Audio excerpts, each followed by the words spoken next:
अगर हम कहें कि ये बहुत अच्छा अखलाक है तो ये बात तो ज़्यादती है, वो तो तनख्वाह ले रहा है उस चीज़ की।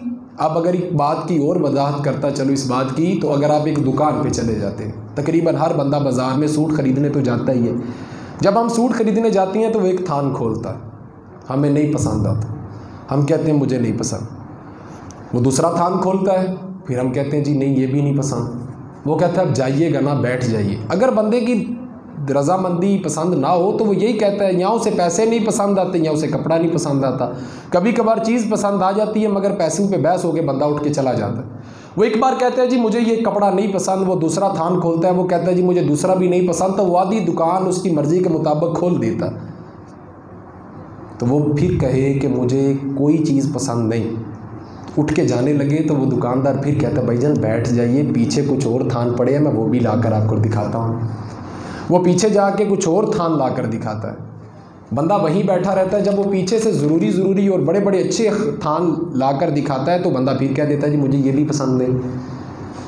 अब देखिए कि कितने अच्छे अखलाक का उसने मुजाहरा किया, और उसने कहा कि अच्छा भाईजान आपको अगर ये पसंद नहीं तो आप ऐसा कीजिएगा कि फ़लाँ दिन आ जाइएगा, हमारा नया माल आना है, आप आगे देख लीजिएगा, हो सकता है आपको उसमें से पसंद आ जाए। वो अपना हक अदा कर रहा है, हो सकता है जब उससे उसका माल आना हो उससे पहले उसको ज़रूरत हो उस सूट की। तो जब सीढ़ियों से उतरने लगे तो वो पीछे से कह दे कि यार देखो एक सूट लेना होता है इसमें, और नखरे देखो इसके कितनी पसंद है, एक सूट है 500 रुपये पे बहस कर रहा है, 600 का इसने सूट लेना है और 300 उसमें भी कम करवा रहा है। इतने अच्छे अखलाक का मुजाहरा करने के बाद अगर जब वो ये कह देता है ना कि यार नखरे देखो इसके, आधी दुकान तो खोल दिए, इसे कोई चीज़ पसंद ही नहीं आई, तो समझ लो अब उसने अपने ऊपर ज़्यादती कर ली, उसने गीबत करके अपनी जान के ऊपर जुल्म कर लिया। बड़े अच्छे अखलाक का मालिक है, दुकानदारों के बड़े ज़र्फ़ होते हैं। बाजी आइए बैठिए, सामान दिखाया, बाजी ने पसंद नहीं किया, फिर दूसरा, फिर तीसरा, फिर कोई और कस्टमर आता है, शाम तक वो सबकी मिन्नतें करते रहते हैं क्योंकि उन्होंने अपना सामान बेचना है। वो कहते हैं ना कि मीठी ज़ुबान वाला कांटे भी बेच देता है, जबकि तल्ख ज़ुबान वाले से फूल भी नहीं बिकते। मीठी ज़ुबान एक दुकानदार का समझ ले एक हथियार है। अब मीठी ज़ुबान का मैं आपको बता रहा था, ये कुल इखलाक नहीं है, ये इखलाक का ही किस्सा है। अब उसने गीबत की, अपनी जान पे जुल्म किया। अब होता ये कि हुजूर सल्लल्लाहु अलैहि वसल्लम ने फरमाया कि मीठा बोलना हिस्सा है इखलाक का, मगर आप कहो कि कुल इखलाक है। और मुफस्सिरीन कराम फरमाते हैं कि जो इखलाक का असल हिस्सा है ना वो सच बोलना है। जो इखलाक का असल हिस्सा है वो सच के अंदर मिठास पैदा करना है। और अगर कोई बंदा सच बोले इखलाक के साथ और सच के अंदर मिठास पैदा करे तो फिर वो हुस्न इखलाक हो जाता है। इखलाक सच बोलने को कहते हैं, इखलाक खुददारी को कहते हैं, इखलाक दयानतदारी को कहते हैं। हुजूर सल्लल्लाहु अलैहि वसल्लम ने हमें बुलंद तरीन इखलाक सिखाए, बुलंद तरीन अज़मत वाले इखलाक हमें सिखाए। और आज हमारे मुआशरे में जिस चीज़ की ज़रूरत है उनमें सबसे ज़्यादा ज़रूरी चीज़ खुददारी है कि हमें खुददार बनने की ज़रूरत है, हमें अपने बलबूते पे उठने की ज़रूरत है, हमें करके खाने की ज़रूरत है, जो अल्लाह ने दिया है उस पर शुक्र करने की ज़रूरत है, जो हमारे पास है उस पर राज़ी होने की ज़रूरत है। ये खुददारी है, ये इखलाक का ऐन हिस्सा है, ज़रूरी हिस्सा इखलाक का खुददारी है। हुज़ूर सल्लल्लाहु अलैहि वसल्लम हज़रत हकीम बिन हज़्ज़ाम रज़ियल्लाहु ताला अन्हु आप रवायत करती हैं कि हम हुज़ूर सल्लल्लाहु अलैहि वसल्लम की बारगाह अक़दस में मौजूद थे। हज़रत अब्दुर्रहमान बिन औफ़ भी हमारे साथ थे। हुज़ूर सल्लल्लाहु अलैहि वसल्लम ने इरशाद फरमाया, हकीम बिन हज़्ज़ाम तुम दोबारा बैत करो मेरे हाथ पे। और भी सहाबा मौजूद थे। हकीम बिन हज़्ज़ाम अर्ज़ करते हैं कि या रसूलल्लाह सल्लल्लाहु अलैहि वसल्लम उम्मी का अभी या रसूलल्लाह मेरे माँ बाप आप पे कुर्बान जाएँ, हम पहले बैत कर चुके हैं, बैत इस्लाम हो चुकी है, हमने आपके हाथ पे बैत भी की है और अहद भी किए हैं। हुज़ूर सल्लल्लाहु अलैहि वसल्लम ने फरमाया दोबारा बैत करो। इतने में एक और सुहाबी वहाँ मौजूद थे, उन्होंने भी अर्ज़ की आजज़न कि या रसूलल्लाह सल्लल्लाहु अलैहि वसल्लम पहले बैत हो चुकी है, हम तमाम सहाबा जो यहाँ मौजूद हैं तमाम बैत कर चुके हैं। फिर हुजूर ने इरशाद फरमाया कि हकीम बिन हिज़ाम अब्दुर्रहमान बिन औफ़ दोबारा बैत करो। और इस बात पर मुझसे अहद करो, इस बात की बैत करो, इस बात का मुझसे वादा करो कि तुम कभी भी किसी दुनियादार के आगे हाथ नहीं फैलाओगे, कभी भी किसी दुनियादार के आगे सवाल नहीं करोगे, क्योंकि तुम मोहम्मद अरबी के मानने वाले हो, तुम मोहम्मद अरबी की महफिल की जीनत हो।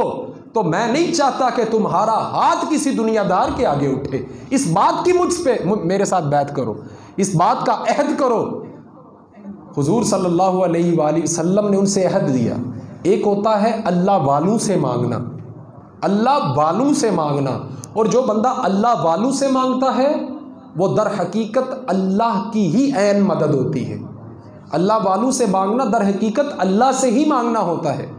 और एक नज़रिया ये होता है कि किसी बंदे की दीन की तरफ तवज्जो दिलाना कि भाई तेरे पास हलाल की कमाई तो है, मगर ज़रूरी ये है कि तू अपने पैसों से अपनी कब्र को संभाल और फ़लाँ मदरसे में फ़लाँ मस्जिद में डाल दे। मगर ये नज़रिया भी और है। अगर आप अपने मकसद के लिए उसकी जेब पर नज़र रखें, अपनी लालच के लिए, अपनी ज़रूरत के लिए, अपना पेट भरने के लिए उसकी जेब देखें, तो ये फिर लालच हो गई, ये जलालत हो गई, ये रुसवाई हो गई। हुजूर सल्लल्लाहु अलैहि वसल्लम ने तमाम मौजूद सहाबा से बैत ली और हज़रत हकीम बिन हज़ाम इतनी नाजुक हालत में भी इस बैत का ख्याल रखते, इतनी नाजुक हालत में भी इस बैत का ख्याल रखते कि आप घोड़े या ऊँट पर सवार थे, ज़ाइफ़ हो चुके थे, बूढ़े हो चुके थे, तो आपसे दुर्रा ज़मीन पे गिर गया, सोटी गिर गई ज़मीन पे। आप बड़ी मुश्किल से, आपका जानने वाला पास खड़ा था, बड़ी मुश्किल से आप घोड़े से नीचे उतरे सवारी से, वो दुर्रा उठाया और जब बैठने लगे तो बड़ी मुश्किल पेश आने लगी, बड़ी दिक्कत आने लगी, बड़ी मुश्किल पेश आ रही थी। तो वो जो साहब पास खड़ा था आपके जानने वाला, उसने कहा कि सरकार हुजूर आप मुझे बता देते, आपका दुर्रा ज़मीन पे गिरा है, अब मुझे बता देते, मैं उठा के आपको पकड़ा देता, आपने इतनी जहमत तकलीफ़ क्यों ली, आपको अब इतनी मुश्किल पेश आ रही है। तो हज़रत हकीम बिन हज़ाम रदी अल्लाह ताला अन्हो आप उसे फरमाने लगे कि यार मैं कहने को तुम्हें कह देता, मगर मैंने सरकार लजपाल से बैत ली है कि जब तक मेरी सांस में सांस है, मेरे हाथ पांव चल रहे हैं, मैं कभी किसी दुनियादार से ना मदद लूँगा ना उसके आगे हाथ फैलाऊँगा। अल्लामा इकबाल बोल उठे। अल्लामा इकबाल ने फरमाया, गैरत है बड़ी चीज़ जहाने तगो-दो में, गैरत है बड़ी चीज़ जहाने तगो दो में, पहनाती है दरवेश को ताजे सरदारा। अगर जो दरवेश, जो फ़कीर वक़्त का ताज सरदारी का अपने सर पे पहनना चाहता है, अगर वो गैरतमंद बन जाता है, बेशक वो फ़कीर और दरवेश ही क्यों ना हो, तो जब वो किसी के आगे हाथ नहीं फैलाता, किसी के आगे सवाल नहीं करता अपनी रोज़ी रोटी का, अपने पेट का, तो फिर अल्लाह ताला उसे ताज का सरदार, उसे सरदारी का ताज अता फरमाता है। अल्लाह ताला उसे सरदारी का ताज अता फरमा देते हैं जो बंदा गैरतमंद बन जाता है। गैरत है बड़ी चीज़ जहाने तगो-दो में, पहनाती है दरवेश को ताजे सरदारा। मुस्नद इमाम अहमद बिन हम्बल की हदीस है, इसे याद रखिएगा।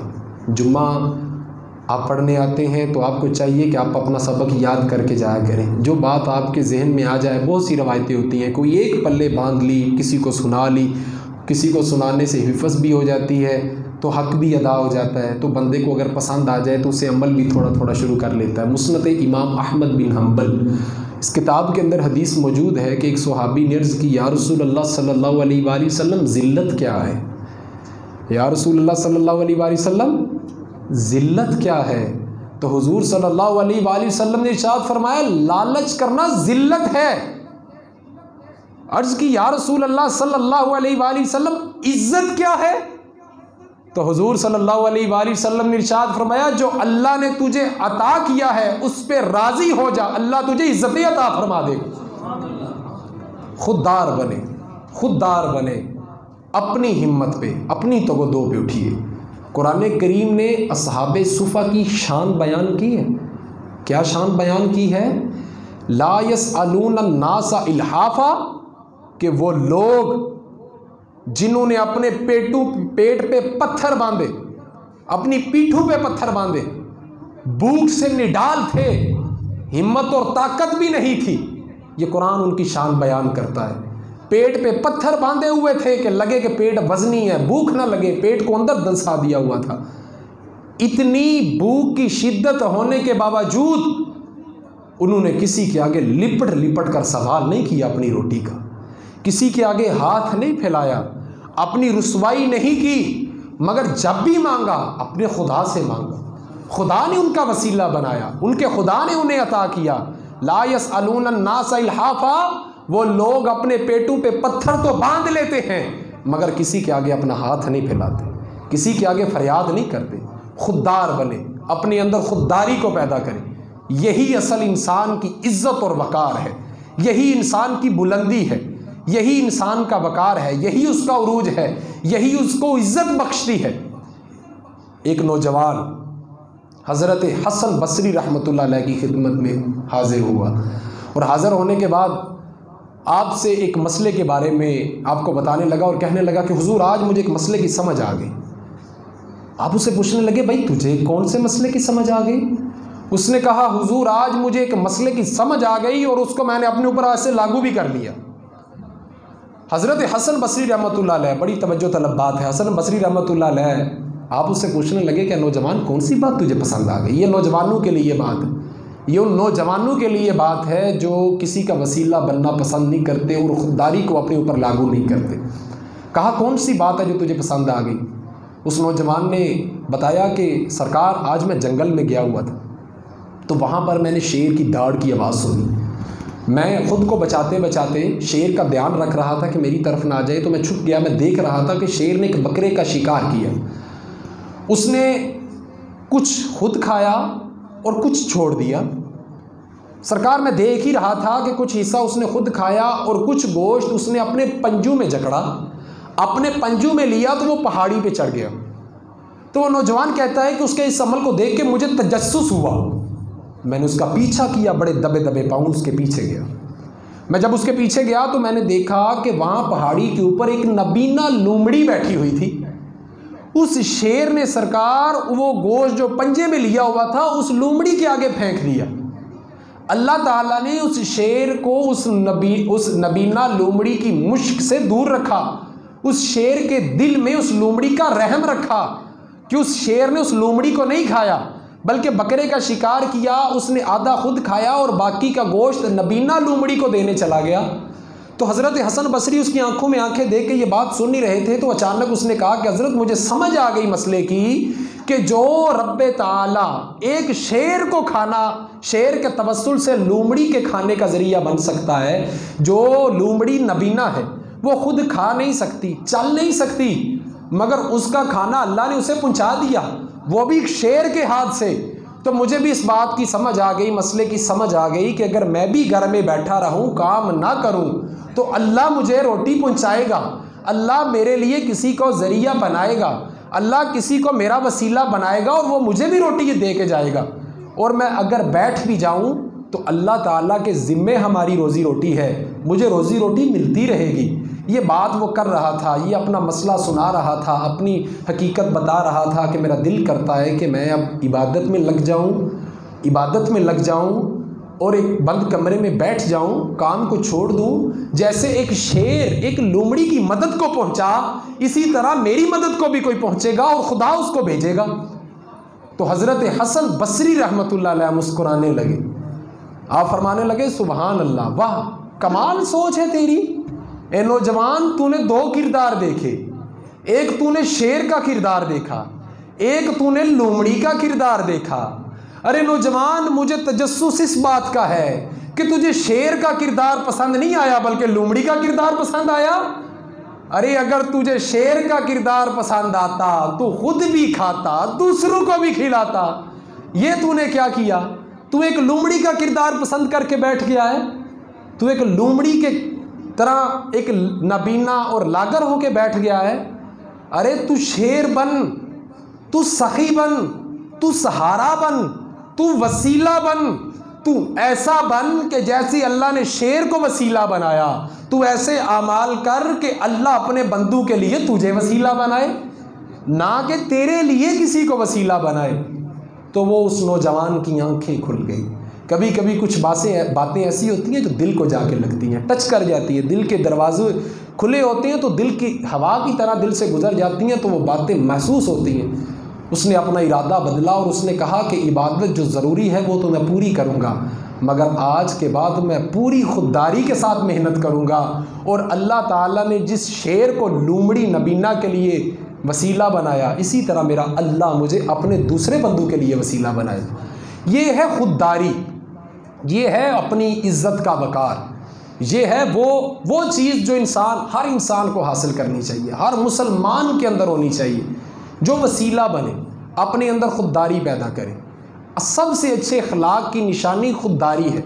मीठा बोलना अखलाक है, मगर सबसे ज़रूरी अखलाक सच बोलना, फिर उस सच में मिठास पैदा करना, फिर उस अखलाक के साथ साथ दयानतदार बनना, फिर उस अखलाक के साथ साथ ईमानतदार बनना, फिर उस अखलाक के साथ साथ खुददार बनना। ये अखलाक की असल निशानियाँ हैं। अल्लामा इकबाल थे यूरोप में, अल्लामा इकबाल यूरोप में थे तो आपके बेटे ने आपको ख़त लिखा कि मुझे कुछ पैसों की ज़रूरत है, तो अब्बा जान आपके नाम पर किसी से कुछ उधार पैसे ले लूँ? तो आपके वालिद ने जवाब दिया, आपने फरमाया, आपने जवाब में नज़म लिखी, कहने लगे दियारे इश्क में अपना मुकाम पैदा कर। बेटे ने पैसों की दरख्वास्त की, कहा कि अब्बा जान मुझे पैसों की ज़रूरत है, आप मुल्क से बाहर हैं, आप मुल्क से बाहर हैं, मुझे कुछ पैसों की ज़रूरत है, तो आपके नाम से किसी से कुछ पैसे उधार ले लूँ? अल्लामा इकबाल के बेटे ने दरख्वास्त की अपने वालिद से, तो आपके वालिद ने, अल्लामा इकबाल ने जवाब में नज़म लिख कर भेजी, कहा बेटा दियारे इश्क में अपना मुकाम पैदा कर, नया ज़माना नए सुबह शाम पैदा कर। खुदा अगर दिले फितरत शनास अता करे तुझको, सकूते लाला और गुलशे कलाम पैदा कर। बेटा मेरा तरीक अमीरी नहीं गरीबी है, बेटा मेरा तरीक अमीरी नहीं गरीबी है, बेटा खुद ही ना बेच गरीबी में अपना नाम पैदा कर। हज़रत इमाम अहमद रज़ा ख़ान बरेलवी, आज भी बरेली शरीफ के अंदर आपका मदरसा बड़ा छोटा सा है। एक सेठ ने आपको आकर बताया कि आप बड़े खुददार आदमी थे, बहुत खुददार आदमी थे। एक सेठ ने आपको आकर बताया कि हुजूर नानपारा हुकूमत का नवाब है, वो कहता है कि अगर इमाम अहमद रज़ा ख़ान बरेलवी मेरी शान में 2-3 शेर कह दे तो मैं उसका मदरसा भी बना दूंगा, उसके दौलत के अंबार भी लगा दूंगा। अगर वो इमाम अहमद रज़ा ख़ान बरेलवी मेरी शान में 2-3 शेर कह दे, बड़े बड़े बिके। गालिब भी बहुत बड़ा शायर है, मगर गालिब अपनी जगह पे, इमाम अहमद रज़ा ख़ान बरेलवी का वक़ार अपनी जगह। बड़े बड़े शायर बिके, बड़े बड़े शायरों ने अपने आप को बादशाहों का गुलाम कहा, लेकिन इमाम अहमद रज़ा ख़ान बरेलवी ने जब कहा, उस सेठ ने आकर कहा कि अगर आप उस नवाब के लिए 3 शेर लिख दें, 2 शेर लिख दें, तो मदरसा भी बन जाएगा और दौलत के अंबार भी लग जाएंगे, वो नानपारा हुकूमत का नवाब आपसे राज़ी हो जाएगा। तो इमाम अहमद रज़ा ख़ान बरेलवी रहमतुल्लाह अलैह आपने फरमाया कि शेर लिख देंगे, उसकी तमन्ना आरज़ू पूरी कर देंगे। एक आशिक ने शेर लिखे भी तो क्या लिखे, आपने लिखा, करूँ मदहे अहले दवल रज़ा, करूँ अहले मदहे दवल रज़ा, पड़े इस बला में मेरी बला, अरे मैं गदा हूँ अपने करीम का, मेरा दीन पा रहे ना नहीं, मैं गदा हूँ अपने करीम का, मेरा दीन पा रहे ना नहीं। हज़रत के छोटे बेटे थे मुफ्ती आज़म हिंद हुजूर मुस्तफ़ा रज़ा ख़ान बरेलवी अरशदुल कादरी साहब, ये जमशेदपुर के रहने वाले थे। इन्होंने दावत दी एक महफिल के अंदर इमाम अहमद रज़ा ख़ान बरेलवी के साहिबजादे को, आपको दावत दी, और दावत के एहतताम के बाद लिफाफे के अंदर कुछ पैसे डाल के नजराना तोहफ़ा पेश करने लगे। नजराना देना सुन्नत है, तोहफ़ा देना सुन्नत है, नजराना और तोहफ़ा देने लगे। तो जब वो पैसे मुस्तफ़ा रज़ा ख़ान बरेलवी के हाथ में थमाने लगे तो आपने उनसे पूछा कि ये क्या है? तो अरशदुल कादरी साहब कहते हैं कि मुझे कहना चाहिए था कि हुजूर ये नजराना है, ये तोहफ़ा है, तो मेरे मुंह से निकल गया कि हुजूर ये आपका किराया है।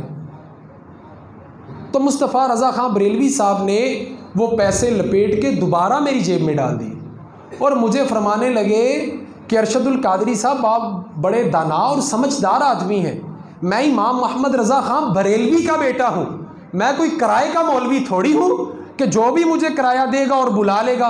बड़े बड़े आलम बिकते हैं, अपनी तकरीरें बेचते हैं, बड़े बड़े नात खां अपनी मनकबतें बेचते हैं, मगर मैं तो इमाम अहमद रज़ा ख़ान बरेलवी का बेटा हूँ और मेरे आबाओ अजदाद ने हमें ये बताया है कि करूँ मदहे अहले दवल रज़ा, पड़े इस बला में मेरी बला, अरे हम तो गदा हैं अपने करीम के, हमारा दीन पा रहे ना नहीं। अरे हम किराए के मौलवी नहीं हैं, हम खुददार आदमी हैं। आज भी हमारा मदरसा अगर छोटा है, थोड़ा है, जैसे भी चलता है चल रहा है, मगर हमने कभी किसी के आगे हाथ नहीं फैलाया, किसी के आगे सवाल नहीं किया, कभी किसी की शान में अशार कह के उससे दौलत नहीं बटोरी।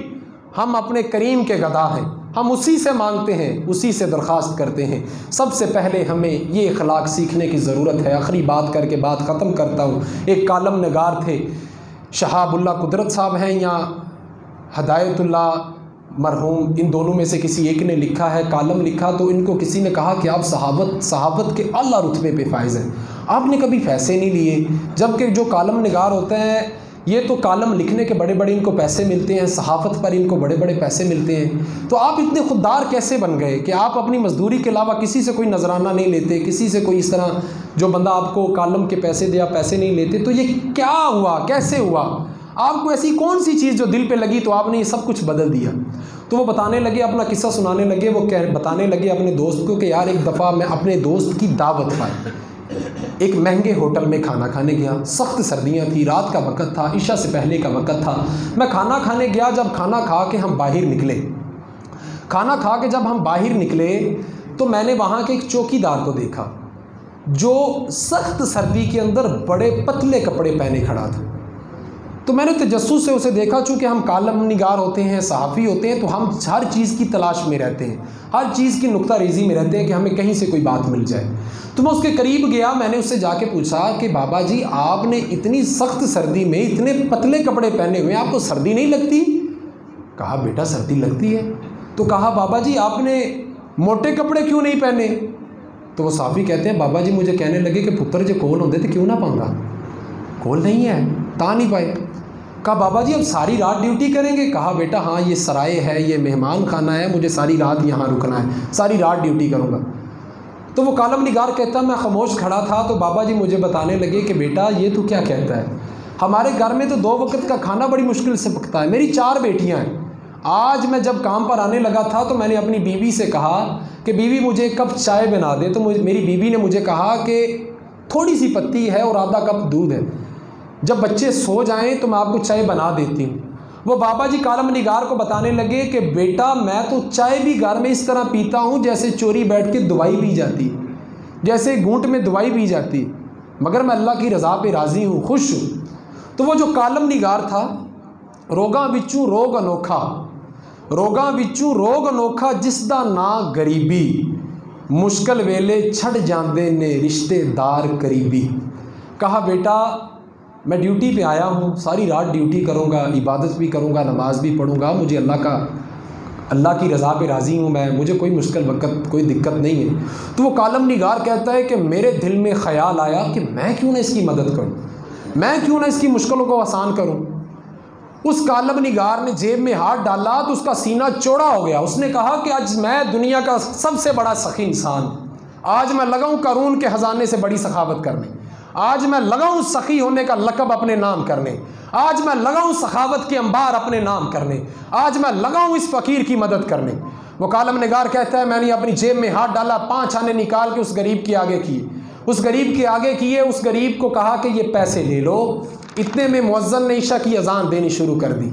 मैंने अपना हाथ बढ़ाया और उसे कहा ये 5 आने ले लो, जाओ ढेर सारी चीनी ले जाओ, ढेर सारा दूध ले जाओ, ढेर सारा राशन ले जाओ और जाओ खाना खूब खाओ, पेट भर के खाना खाओ, अपनी मुश्किल को आसान करो। तो वो कालम निगार कहता है कि वो बाबा गुस्से में आ गया, उसका रंग पीला जर्द पड़ गया। वो मुझे कहने लगा कि अरे नादान, मैंने तो तुझे अपना दुखड़ा एक समझदार आदमी समझ के सुनाया था, तू मुझे क्या समझ बैठा, तू अपनी भीख दे रहा है मुझे, तू मेरे ऊपर तरस खा रहा है। ये आरज़ुए करम और मैं आपसे करूं, ये आरज़ुए करम और मैं आपसे करूं, ये भीख उसको दीजिए जिसका खुदा ना हो। अरे ये मुझे पैसे नहीं चाहिए। वो कालम निगार कहता है कि मैं बड़ा शर्मसार हुआ, शर्म से पानी पानी हो गया कि इतना दुखड़ा सुनाने के बाद इतना गरीब तरीन बंदा, 5 आने उस वक़्त बड़ी दौलत थी, बड़ी रकम थी, वो पैसे भी दे रहा हूँ लेकिन वो पैसे भी नहीं पकड़ रहा, पतले कपड़े हैं, सख्त सर्दी है। कहते हैं शर्म से मैं पानी पानी हो गया कि उसने मेरे पैसे वापस लुटा दिए। वो कालम निगार कहता है मैं देख रहा था, मेरे देखते देखते अजान हुई, अजान के बाद नमाज का वक़्त हुआ, ठंडी घास के ऊपर उसने चादर डाली, नमाज पढ़ना शुरू की। इतने में मेरा दोस्त आया। मेरा दोस्त आके मुझे पूछने लगा क्या बात हुई, इतने तजस्सुस में क्यों हो, परेशान क्यों हो? तो वो कालम निगार की आंखें अश्कबार थी। वो कहने लगा कि यार इस बंदे को देख जो नमाज पढ़ रहा है। सजदे के बाद वो बाबा तहियात में बैठा। तो वो दोस्त पूछने लगा क्या देखूं? उसने कहा खुदा की कसम इय्याका नअबुदु व इय्याका नस्तईन का मसला आज मुझे समझ आया है। आज मुझे समझ आया है इय्याका नअबुदु व इय्याका नस्तईन का मसला। अरे मैं तो इस बाबा की मदद करना चाहता था, बड़े आजिज़ी के साथ, बड़ी मोहब्बत के साथ मैंने इसे 5 आने देने की जुर्रत की, मगर इसने मेरे पैसों को लेने से इनकार कर दिया, इसने मना कर दिया, इसने पैसे नहीं मेरे पकड़े। मुझे बड़ा दुख हुआ कि यार इसने पैसे नहीं लिए मुझसे, मैं तो शर्म से पानी पानी हो गया। तो बाबा जी ने सलाम फेरा। सलाम फेर के बाबा जी अपनी चादर को समेट रहे थे तो वो कालम निगार ने दोबारा पूछा कि बाबा जी क्या बात है, आपने मेरे पैसे क्यों नहीं लिए, मेरा तोहफा क्यों नहीं कबूल किया? तो वो बाबा जी कहने लगे पुत्र जिन्हों अपने हथ दी करके खाण का स्वाद होवे ना, वो दूसरियां दे पैसों ते उन्हें तसल्ली नहीं होती। पुत्र मेरियां 4 धीआं ने, मैं नौकरी करना, कमाना, उन्होंने भी पालना, 2 टाइम की इज्जत नाल रोटी खाना। पुत्र मैं तो अपना दुखड़ा तैनूं समझदार समझ के सुनाया सी, मगर तू तो मेरे ते तरस खान लग पे, तू तो मैनू भीख देन लग पे। कहा बाबा जी मेरा ये मतलब, ये मकसद नहीं था, मैं सिर्फ आपकी मदद करना चाहता था। तो बाबा जी ने कहा ये पैसे अपने पास रख, ये आरज़ुए करम और मैं आपसे करूं, ये भीख उसको दे जिसका खुदा ना हो। अरे ये पैसे तू अपने पास रख, अपने घर ले जा, किसी और की मदद कर। अरे मैं नौकरी करता हूं सख्त सर्दी में, अगर मेरे अल्लाह ने मुझे किसी का मोहताज नहीं किया तो मैं फिर क्यों दूसरों के सामने अपनी मोहताजी दिखाता फिरूं? मैं क्यों फिर दूसरों के हाथों की कमाई लेता फिरूं? अरे पुत्र अगर मैं 5 आनियां ते अपनी रोजी रोटी चलानी होंदी ते मेरा दुखड़ा बड़ा वधिया दुखड़ा है, मैं जिन्हों भी सुनांदा वो भी अपनी जेब मेरे उत्ते खाली करदा। मगर खुदा दी कसम मैं खुददार आदमी हाँ, मैं हुजूर दे फरमान के मुताबिक अपना करके खान ते यकीन ते ओदे ते तवक्को रखना, मैं तेरे हाथ की कमाई नहीं ले सकता। तो इकबाल ने यही पर वो बाप बांधा। इकबाल ने कहा गैरत है बड़ी चीज़ जहाने तगो दो में, गैरत है बड़ी चीज़ जहाने तगो दो में, पहनाती है दरवेश को ताजे सरदारा। जो गैरतमंद बंदा है, जो खुददार आदमी है, जो अपने वकार का ख्याल रखता है, जो किसी के आगे हाथ नहीं फैलाता, किसी के आगे सवाल नहीं करता, जो अपने वकार का ख्याल रखता है, फिर अल्लाह ताला उसे सरदारी का ताज अता फरमाता है, फिर अल्लाह ताला उसके वकार को बुलंद रखता है। तो इसी तरह हुजूर सल्लल्लाहु अलैहि वसल्लम ने भी अपने सुहाबा से बैत ली, हकीम बिन हज़ाम रदी अल्लाह ताला अन्हु से, कि मेरे हाथ पे बैत करो। अर्ज़ की कि हुजूर बैत तो हो चुकी है पहले, कहा दोबारा बैत करो और इस नीयत से बैत करो कि तुम कभी भी किसी दुनियादार के आगे ना सवाल करोगे ना हाथ फैलाओगे। तो खुददारी इखलाक का ऐन हिस्सा है। इखलाक मीठा बोलना है, मीठा बोलना इखलाक का एक हिस्सा है, कुल हिस्सा नहीं है। कुल इखलाक मीठा बोलना नहीं है। मीठा लोग ट्रेनिंग पर भी बोलते हैं, ज़रूरत के लिए भी बोलते हैं। इखलाक का जो अव्वल हिस्सा है वो सच बोलना है, और फिर जब सच के अंदर मिठास पैदा की जाए तो वो फिर हुस्न इखलाक बन जाता है। इखलाक दयानतदारी का नाम है, इखलाक अमानतदारी का नाम है, इखलाक खुददारी का नाम है, और इखलाक वफ़ादारी का नाम है। अल्लाह ने हुजूर सल्लल्लाहु अलैहि वसल्लम को कुरान मजीद के ज़रिए हुजूर की तारीफ़ फरमाई, फरमाया व इन्नका लअला खुलुक़िन अज़ीम। हमने हुजूर सल्लल्लाहु अलैहि वसल्लम को खुल्क़े अज़ीम अता फरमाया है, और हुजूर सल्लल्लाहु अलैहि वसल्लम ने जो इखलाक हमें अता फरमाए हैं वो पूरी दुनिया भी इकट्ठी हो जाए, वो किसी को ऐसा इखलाक और रवैया नहीं बता सकती जो मदीने वाले महबूब ने मुफ्त हमें अता फरमाए हैं। और हुजूर सल्लल्लाहु अलैहि वसल्लम की शान में इसी आयत की तफसीर में हज़रत अम्मा आयशा सलामुन अलैहा फरमाया करती थी, काना खुलुकुहुल कुरान, कि हुजूर सल्लल्लाहु अलैहि वसल्लम ने इखलाक का हर वो अमल हमें करके दिखाया है जो कुरान ने इरशाद फरमाया है। अल्लाह से दुआ है कि अल्लाह ताला हमें अपनी ज़िंदगी की राहों को दुरुस्त करने की तौफीक अता फरमाए। बड़ी सख्त गर्मी है, इस गर्मी के अंदर आप अपना भी ख्याल रखा करें, छत छत पे पानी ज़रूर रखा करें, परिंदों चरिंदों के लिए थोड़ा सा बाजरा रखा करें। जिन घरों के अंदर से खुदा की मखलूक को रिज़्क मिलता है, कभी भी उस घर में रिज़्क ख़त्म नहीं होता। जिस घर के अंदर से पानी खुदा की मखलूक के लिए जारी रहता है, वो घर आफतों से महफूज रहता है। जिस घर के अंदर खुदा की मखलूक की इज़्ज़त का, खाने का ख्याल रखा जाता है, फिर खुदा रब्बे ताला उसकी इज़्ज़त और वक़ार का ख्याल रखता है। वाखिरु दावाना अनिल हम्दुलिल्लाहि रब्बिल आलमीन। जिन्होंने सुन्नतें अदा करनी है, सुन्नतें अदा फरमा।